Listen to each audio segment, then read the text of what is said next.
Good morning, everyone. We'll get started in just a moment.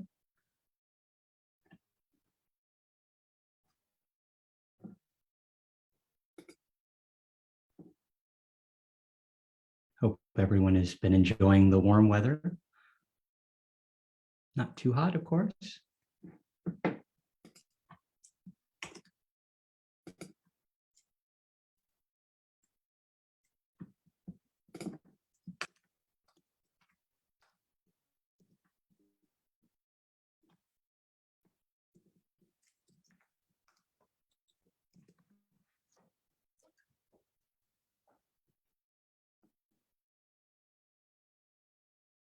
Okay, we'll get started in just a second.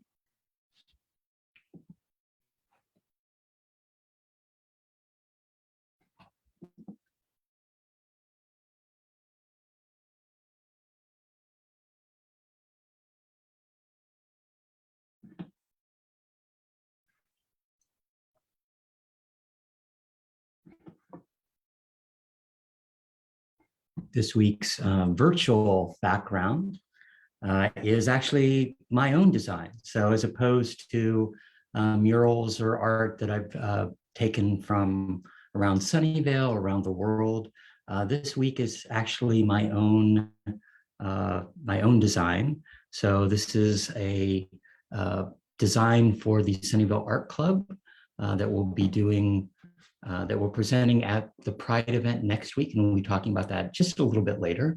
But you can kind of see I was given a task to create an orange piece of artwork. So it's going to be a very colorful Pride display that the Sunnyvale Art Club is going to be putting up on Murphy Avenue next week. So hope that you can drop by and get a chance to take a look at that design. But I thought it turned out fairly well. I don't get a chance to paint as much as I'd like to, but it was actually a lot of fun to be given a task of painting an orange canvas with something artistic, and that's what I came up with. So maybe you'll get a chance to see it in person. I'll probably post about it more next week as far as that's concerned. But it was a lot of fun, and happy to promote art and promote Pride Month, of course. So let's go ahead and get started. Thank you for joining me again this week. This is my 118th installment of the weekly office hours. Happy Friday. I hope everyone is enjoying the long days, and hopefully everyone's doing well, staying healthy. I hear a lot of people are getting COVID. Definitely we'll be talking about the numbers a little bit later, but most people have light cases, a minor flu or something similar. So hopefully you're not catching it, or if you are, it's a minor case at the end of the day. We've now reached 823 days since the March 16, 2020 county health order started the shelter in place in an attempt to slow the spread of COVID-19. More than 2 years ago, I switched my in-person weekly office hours at Bean Scene to these virtual addresses, and I haven't missed a week since. And then, ultimately I've been, following these up now with in-person meetings. So if you want to reserve an in-person meeting, just email me like you always have at larry@larryklein.com or council@larryklein.com, and we can set up that meeting. But, these virtual sessions, I'm actually able to reach a lot of people. People can watch it, some people watch it live, and thank you for those that are there right now adding comments. But it's also good for those people that want to catch up with what's happening in the city, over and watching it over the next week, or even weeks later. Sometimes I'll see somebody comment on it. But it allows me to give you some updates on what's happening in the city, news, some update on what the upcoming events are, as well as just provide some general words of encouragement. So people still say that they enjoy it, and for me, it's a way to represent our city and work for Sunnyvale, and be that calm voice when you have so much things going on. But hopefully I'll be continuing to do that for a little while longer. At some point I will reduce it to maybe once every 2 weeks or once a month. But, for me, it's actually good just to keep this steady flow of information going. Let's go ahead and talk about what's happened at the federal, state, county, and city level over the last 2 weeks. 2 weekends ago, the chamber brought back the Sunnyvale Art and Wine Festival, kind of a kickoff to summer to some degree. We had a mini Art and Wine Festival last October, but this event was closer to our older ones. I'm meeting with Don Mayer, the CEO of the chamber, to talk about what went well, what challenges they had. But it was good to see artisan vendors, and we had live music both days. We had our standard, wine and beer and margarita booths, but there's children's activity areas and lots to do as far as that's concerned. So happy that it's some sort of normalcy, and heard from, met a lot of people that were, residents as well as people from outside of our city coming to celebrate, that event every year. So it's good from that standpoint too. Last Tuesday was election day. I hope everyone turned in their ballot and, voted. Election turnout was pretty low. So we'll see what it's like in November, but definitely the midterms are always a lot lower turnout, especially in the primaries. But as far as local measures go, Measure A is still passing. It's pretty close. It's has 50.54%. Sorry, 50.54%. It needs 50% to pass. And that's the one that increases the number of terms for Valley Water Board members from 3 4-year terms to 4 4-year terms. The terminology, the wording of the bill was very misleading, and I'm sure that helped it to pass. And that was one of their goals in naming it that way. But it said, to limit, although the limit was actually an increase from 3 terms to 4 terms. But, in 2010, we actually passed that measure with about 75% to put in term limits of 3 4-year terms. But this time it was actually to increase the term limit. So that being said, it's narrowly passing at 50.54, as long as it's greater than 50% when all the votes are counted. It will go ahead and pass. And then Measure G, which was the bond for $275 million school bond for Fremont Union High School District. That is also passing, pretty close also, at 55.67%, and it needs more than 55% to pass. So that looks like it's going to be passing also, but there's still votes to count in either one. In both of those, but ultimately I think those will both pass. And then last week I mentioned a few people that I endorsed and they did well. Evan Lowe will be the new State Assembly District 26 assembly member. So he got more than 50% of the vote, and so will not have to have a runoff in November. So he will be, beginning of next year, our new state assembly person, and he will represent Cupertino, Sunnyvale, and Santa Clara. And then for state Senate, District 10, I endorse Lily May. She's winning with about 35% of the vote. Isha Wahab looks like she gets about 26% of the vote. So there will be a runoff in that election in November. But it looks like, Lily will probably prevail in November as far as I can see, just from the standpoint of, the electorate will change somewhat, but looking at who voted, I think she can get a larger percentage of those that were those that voted for some of the lower place members. But we'll see how that goes. From a county level, I endorsed, County Assessor Larry Stone for his, basically who used to be on Sunnyvale City Council, Sunnyvale Mayor.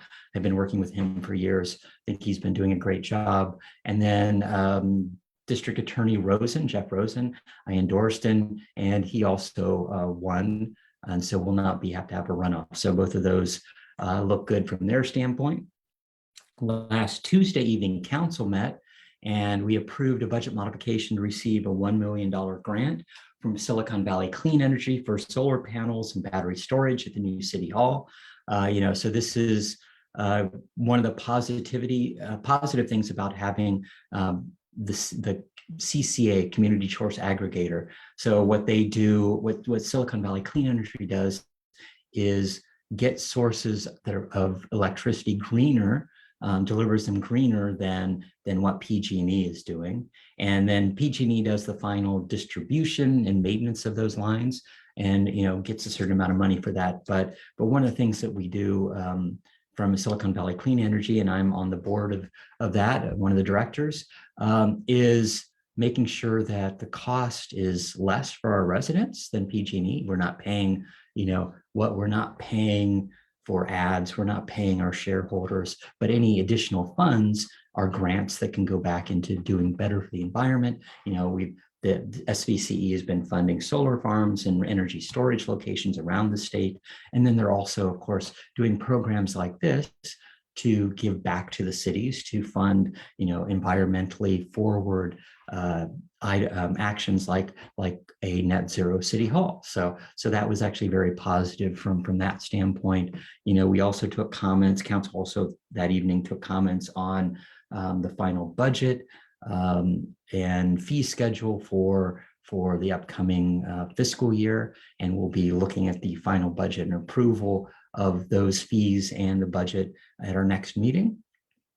And then we approved a resolution against the Sergeant Ranch Quarry in South County. And I think that was really important to do from a resolution standpoint, and we don't do a lot of resolutions beyond our borders.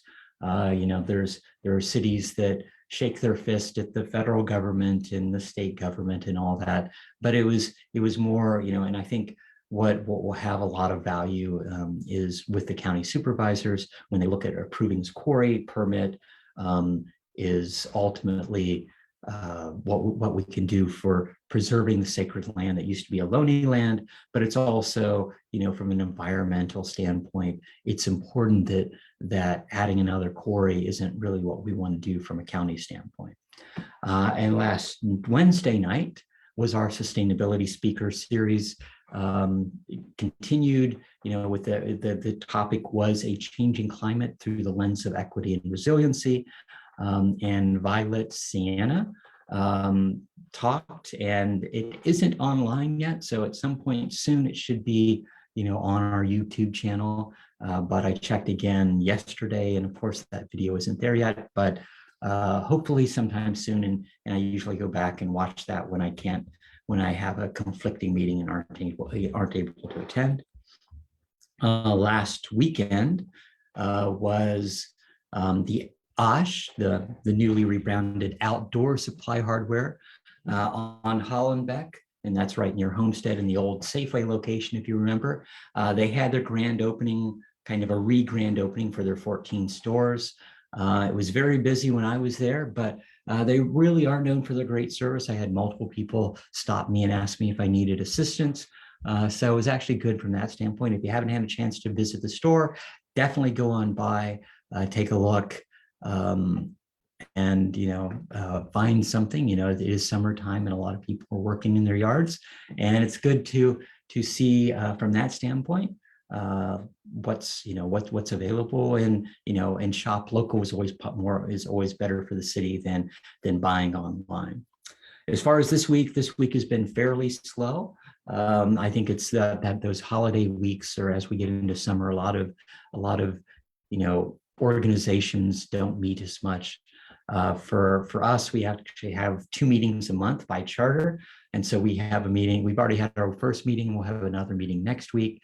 But yesterday morning, I actually joined many elected officials, friends, family at a memorial service for Norman Mineta, of course, SJC, Mineta Airport.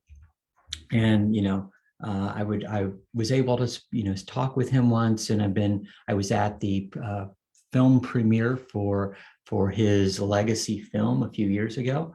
But he really lived an amazing life, from the Japanese internment camps to being mayor of San Jose, to Congress, to finally serving as Secretary of Transportation for both President Clinton and President George W. Bush. So it was actually very interesting that he served under both a Democratic and a Republican president administration. So kind of stepping across the aisles as far as that's concerned. And lots of great speakers were there. It was good to actually hear President Clinton speak in person. And of course, Willie Brown, Leon Panetta, Mike Honda, and actually Rear Admiral Noonan, who was Admiral for the Coast Guard, spoke and actually brought to tears as far as what she was able to talk about her dealings with Norm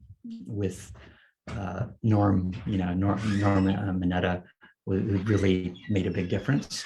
And there are lots of people told stories of his positive influence and on all those around him, but just being down to earth and from a certain standpoint, making a difference at the local level, meeting with people and still always considering himself the mayor of San Jose, which was pretty nice. It's like, it's good to hear, his story, how he represented, how he led the world in transportation, but also, his representation for the AAPI community, I think, is really, really commendable, and is looked upon and looked at as a leader in many ways within the Bay Area and around the nation, around the world. So it was hard. I was sorry to see him go, but it was good to honor his memory yesterday.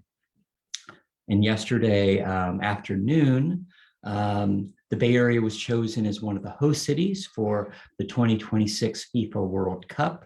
I know that there's lots of soccer fans here in the Bay Area, but Levi's Stadium will be one of the locations for the 2026 World Cup. So, looking forward to that.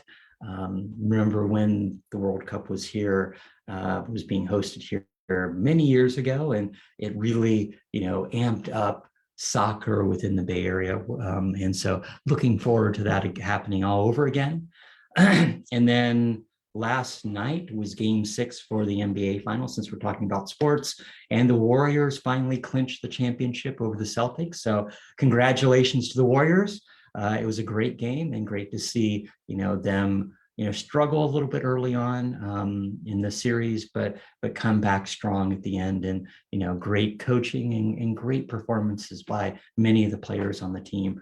Steph Curry's always exciting to watch.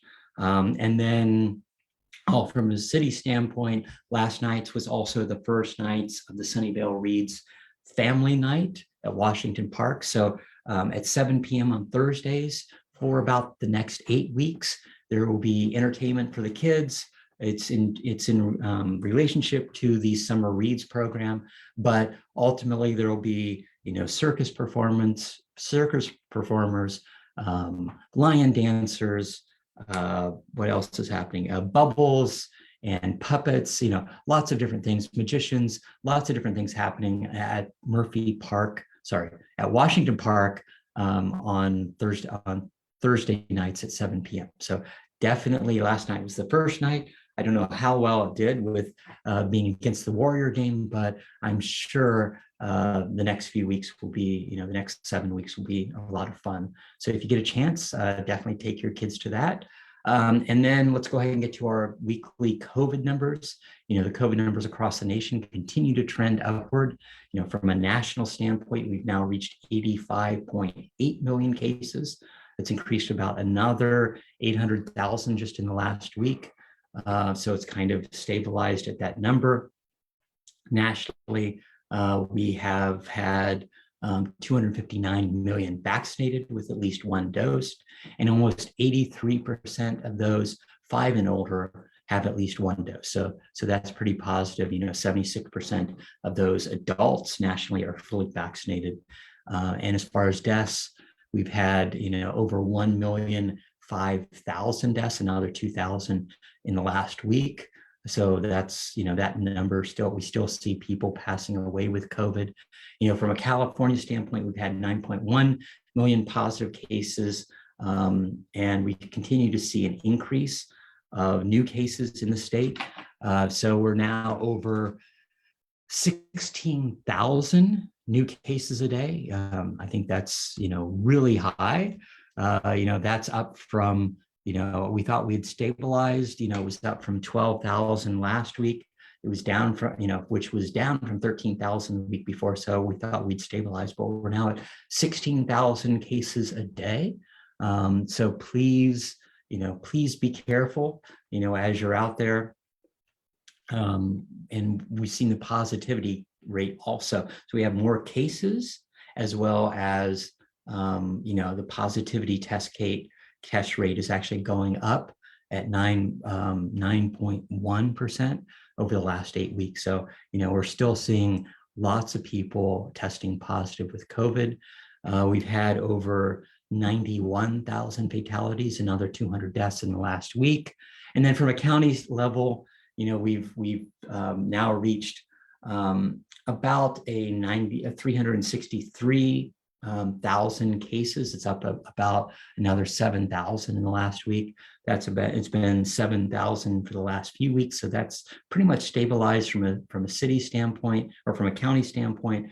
It's been 7,000 for the last 4 weeks. So we seem to be, at least we're not increasing, we're not really going down, but it's pretty constant at this point.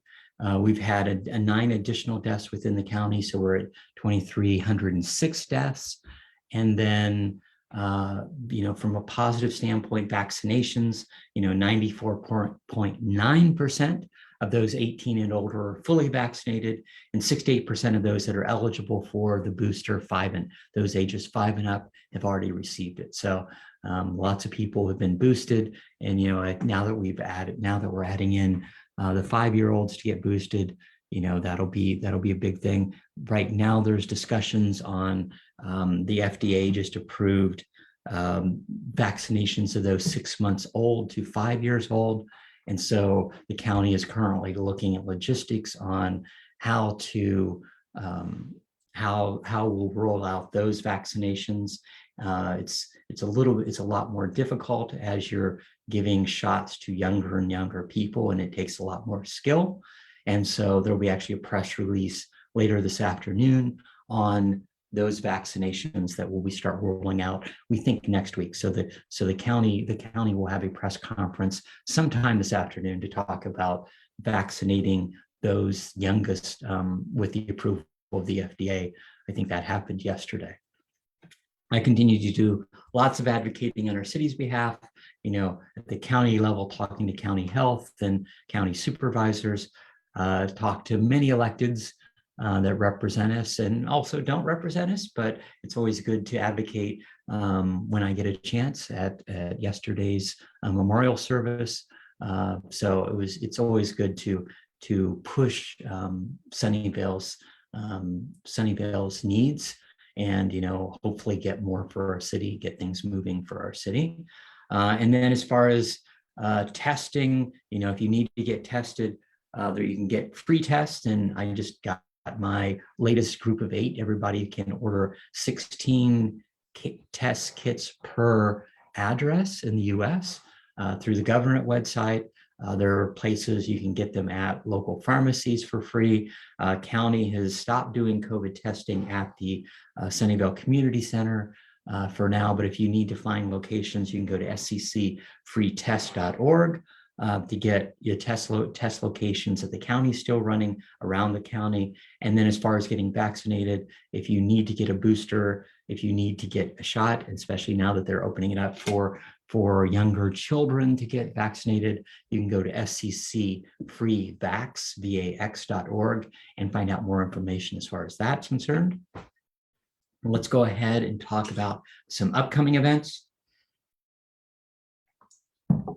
As far as tomorrow, there will be bike repair and safety That event will be happening, a bike repair and safety event at the Sunnyvale Public Library from 1 to 4 p.m. So if you need to get a tune-up for your bike or just want to learn more about bike safety, that's a great chance. Sunday, of course, is Father's Day, so please honor those dads in your life that really make a difference. And this weekend, of course, is also Juneteenth celebrations around the Bay Area. You know, Juneteenth is officially Sunday. You know, it's Emancipation Day. Really, it marks the date, you know, in 1865 when the Major General Granger, I think it was, basically arrived in Texas, Galveston, Texas, and announced the end of the Civil War and the end of slavery to those that didn't know that the war had ended 2 years earlier, and slavery was now abolished.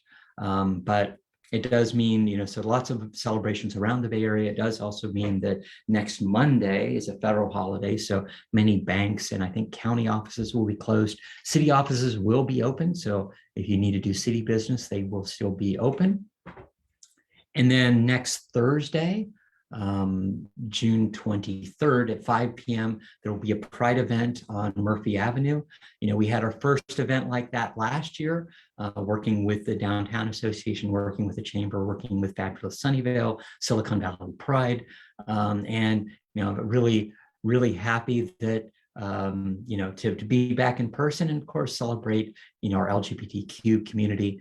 The Sunnyvale Art Club is putting on a art exhibit. They did you know, a small exhibit last year. This year it's going to be a much grander exhibit. You know, and you saw at the very beginning of the session the piece that I actually did for that. And so ultimately, it should be a fun evening if you get a chance to come out.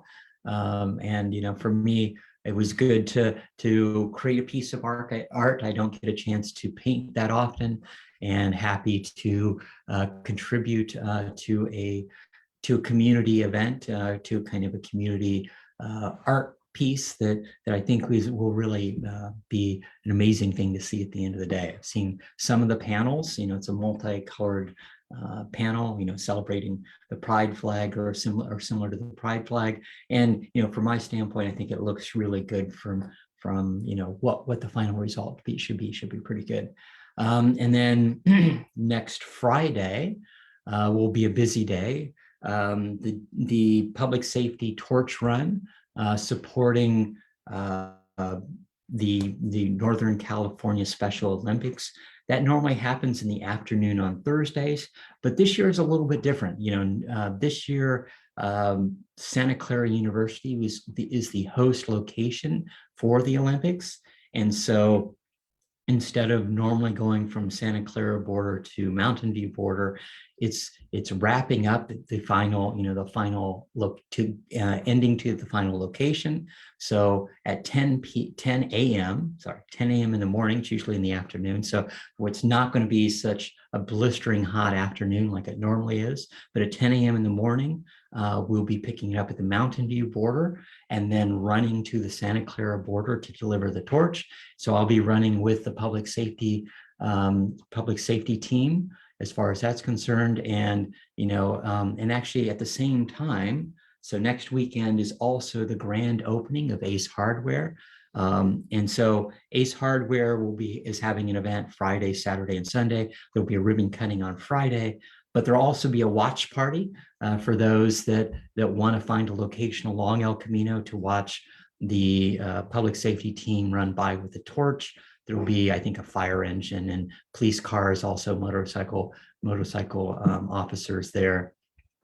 But ultimately, the Ace Hardware will be having a watch location, and then they have giveaways and other things. But if you get a chance, definitely go by Ace Hardware Friday morning, and we'll probably be coming by right around 10:30. So get there early if you can.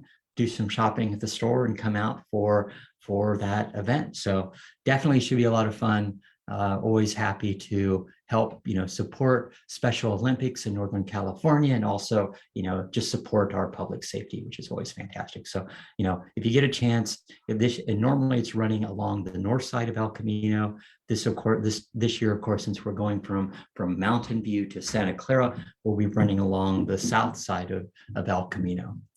And then as far as other grand openings, there will be other grand openings that are coming up in the next month, Urban Plates and a few others.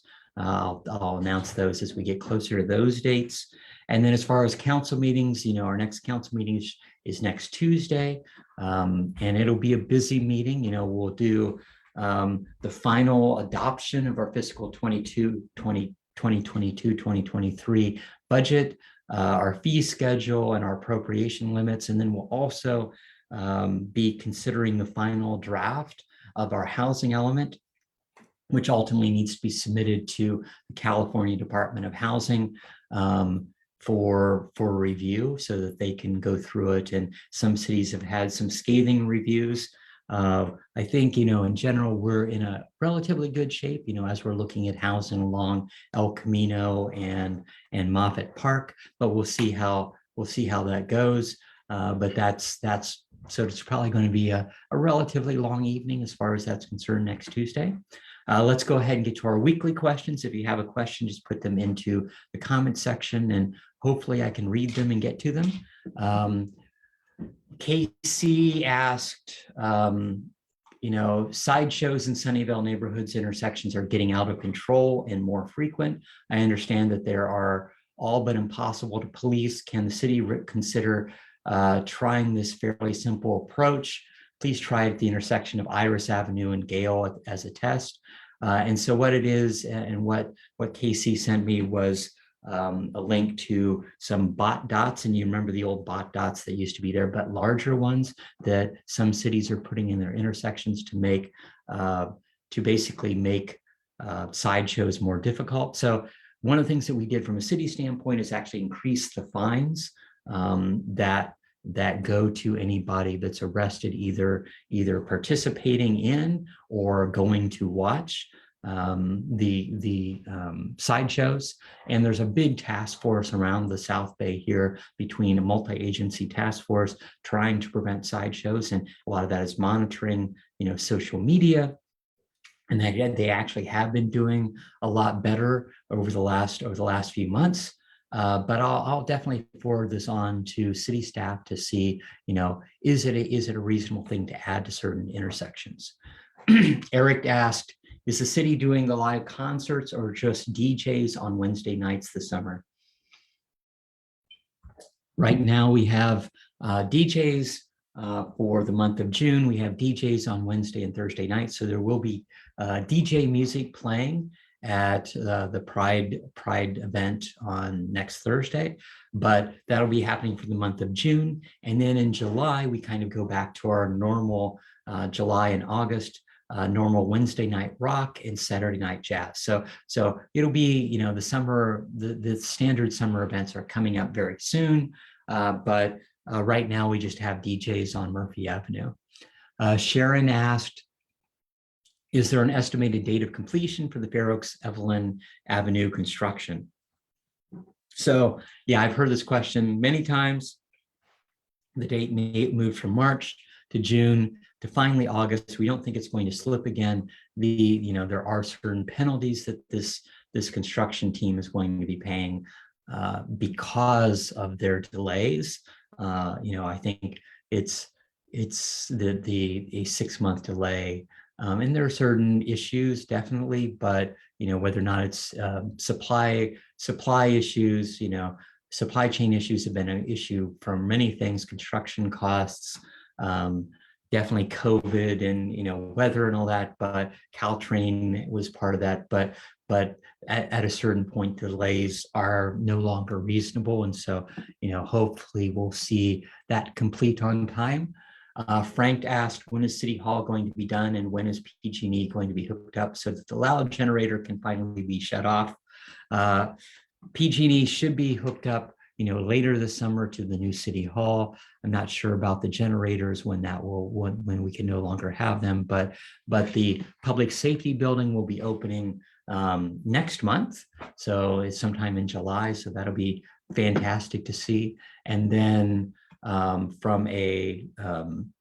and then, the city hall being completed in December and everybody moving in by then, but the hookups and all that should be completed before that.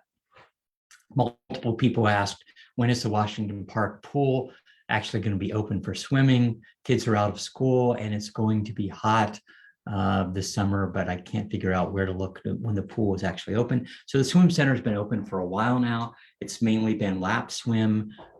Definitely, they're opening up for a more general recreational swim as they moved into the summer, and I'll have more information on that. But there are summer camps that are actually there in the mornings, then starting in the afternoon at noon. There's recreational swim, and then they're looking at also lap swim and all that when possible. So that's actually that's 7 days a week at the Washington Park Swim Center, and I think 2 days a week at the Columbia Neighborhood Center also.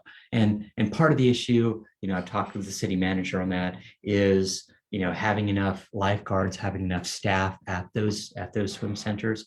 And if you know of anyone, definitely pass that on. I think they posted something earlier this week trying to hire additional staff at those pools. So looking forward to being out there. Haven't had a chance to visit the new swim center and actually enjoy swimming in the water. I'm looking forward to that sometime in the next few weeks.